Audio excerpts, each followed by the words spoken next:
আসসালামু আলাইকুম। মাতৃজগৎ টিভির সংবাদে আপনাদের স্বাগতম। আপনাদের সাথে রয়েছি আমি নুসরাত জাহান নিশাতমণি। অর্থের অভাবে এসএসসি পরীক্ষায় অংশ নিতে পারেনি নীলফামারীর কিশোরগঞ্জের শিক্ষার্থী রিপা রানী রায়।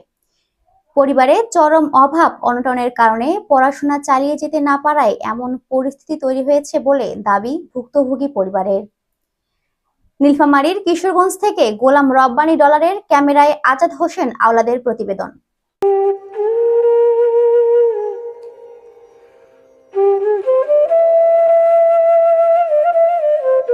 নীলফামারীর কিশোরগঞ্জ উপজেলার মাগুরা বাজার সংলগ্ন মাগুরা বৈশ্যপাড়া গ্রামে ৩ সন্তানের জননী রূপালী রানী রায়ের পরিবারে চলছে চরম দারিদ্রতা।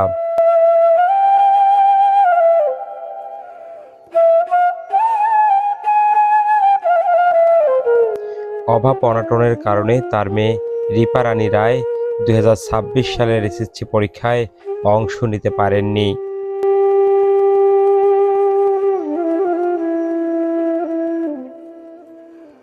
রিপা রানী জানান, প্রাইভেট পড়া ও বই কেনার সামর্থ্য না থাকায় তিনি পরীক্ষার প্রস্তুতি সম্পূর্ণ করতে পারেননি।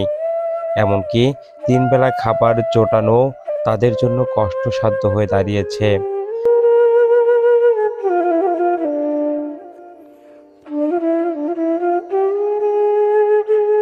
পরিবারের বড় মেয়ে দীপিকা রানী রায়কে আগে বিয়ে দেওয়া হলেও বর্তমানে ২ মেয়ে ও অসুস্থ স্বামীকে নিয়ে মানবেতর জীবনযাপন করছেন রূপালী রানী।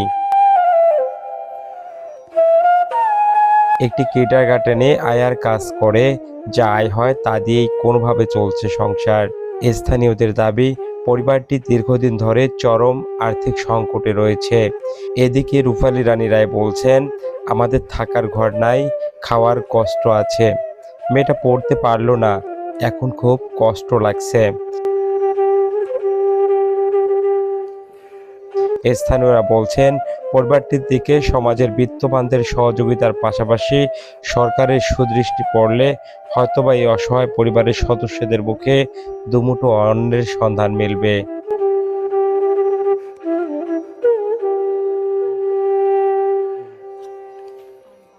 আমার নাম রিপা রানী।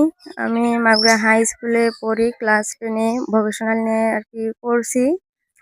আমার মা আমার মা বাবার আমরা ৩ মেয়ে। আমার কোনো ভাই নেই যে আমার মা বাবার পেছনে দাঁড়াবে, সেরকম কেউ নাই আমার মা বাবার।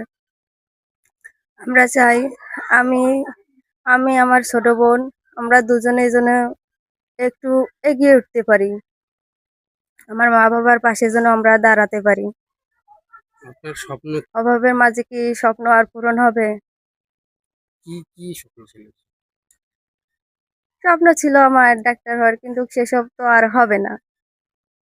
সেসব তো আর এই অভাবের মাঝে আমাদের স্বপ্ন